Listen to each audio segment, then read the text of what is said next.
Have you ever stood outside to take in the winter's first snow?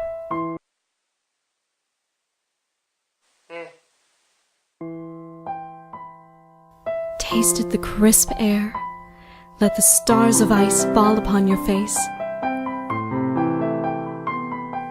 It's truly a gift, winter's gift to us. But once upon a time, no pony knew this gift was there, waiting to be discovered.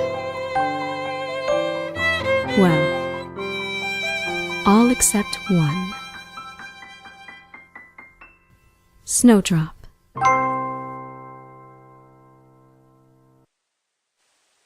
Snowdrop is a poorly written character.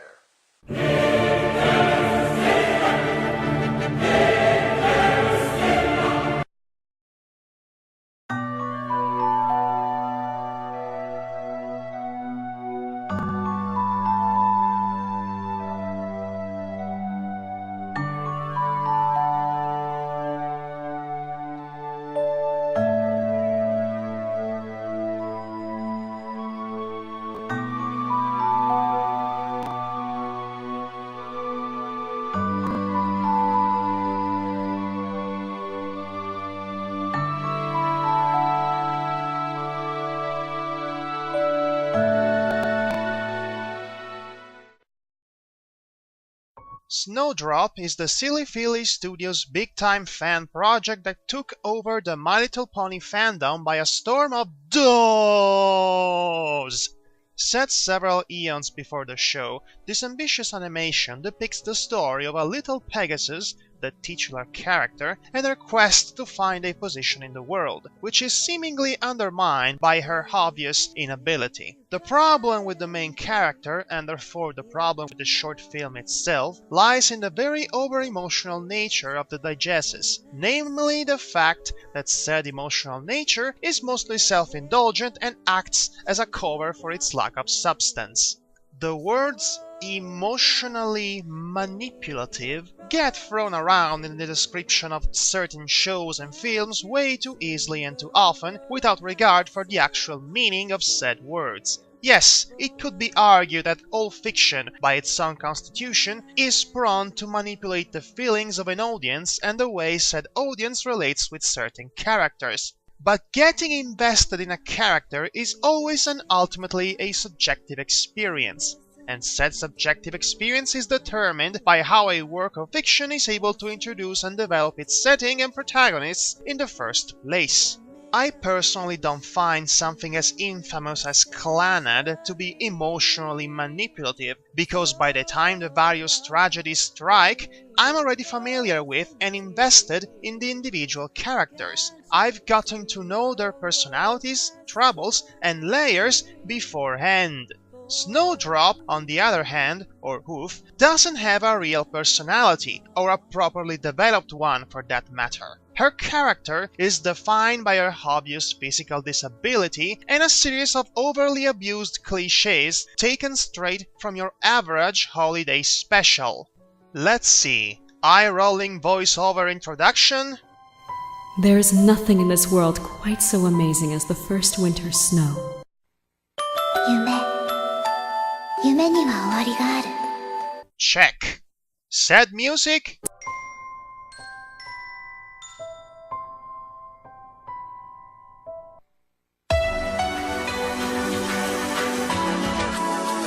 Check. Cute little main character with an exploitable handicap and no friends because she's different? Check and double check. And let us not dwell on her voice, which sounds as if Fluttershy was forced to sit through Cannibal Holocaust. A useless fool like me could never make anything for spring. The only thing missing at this point is a dead mother. Snowdrop! What are you doing? It's freezing! Come inside! Huh. Mother is alive. Well played, Snowdrop. Well played.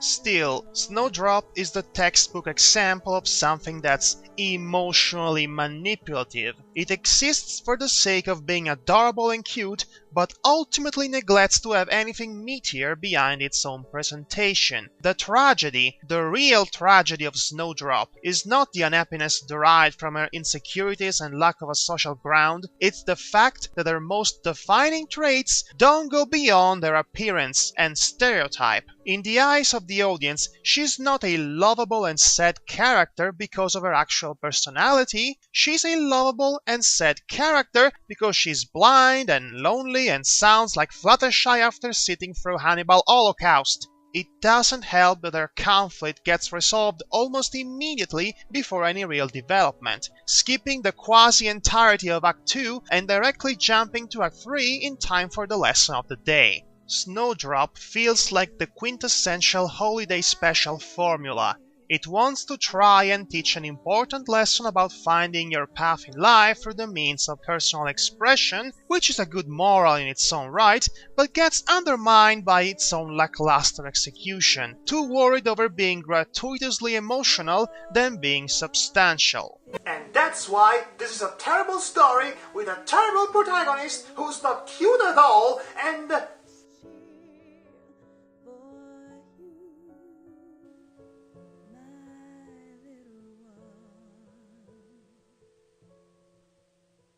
Alright. It has some redeeming qualities, I suppose.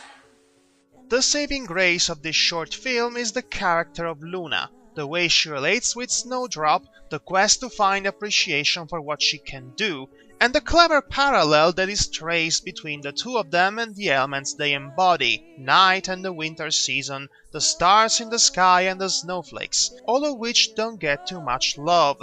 So, if anything, Snowdrop turns out to be an excellent vehicle to develop the Princess of the Night, getting further inside her psyche and understanding a bit more why she will eventually end up becoming fed up with not being appreciated and turning to Nightmare Moon. Just because of that, I would personally have no qualms should Snowdrop ever be accepted in the official canon. It's a good concept and a potentially fascinating element of lore that's begging to be further expanded upon. On that note, I would love nothing more than for Silly Philly Studios to make a sequel of this, focusing more on the friendship between Luna and the little blind Pegasus. And every wish you never knew came true. Goodbye.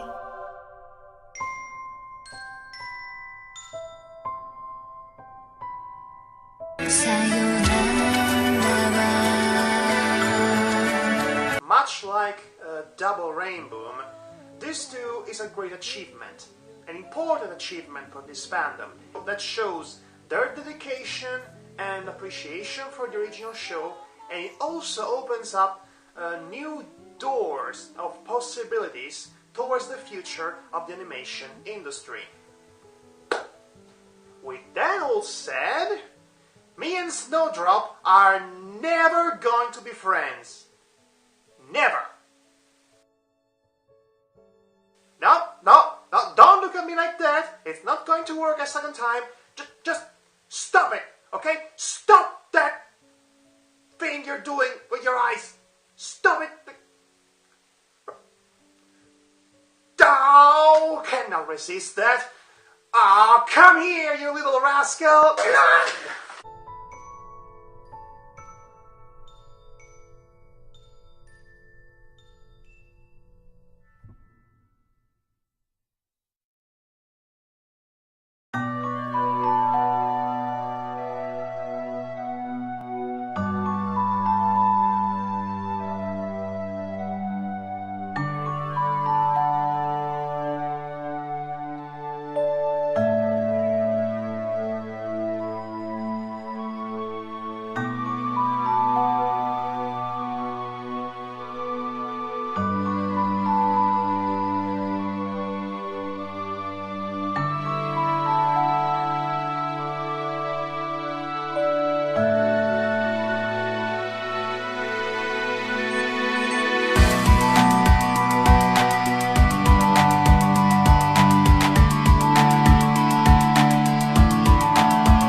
pure. I know you feel trapped in a dark world. Some brush you off and call you weak, but your name is Snowdrop, and one day they'll see. If you hold fast and stand strong, you'll discover who you are. If you listen to the world at night, you can hear the twinkling stars.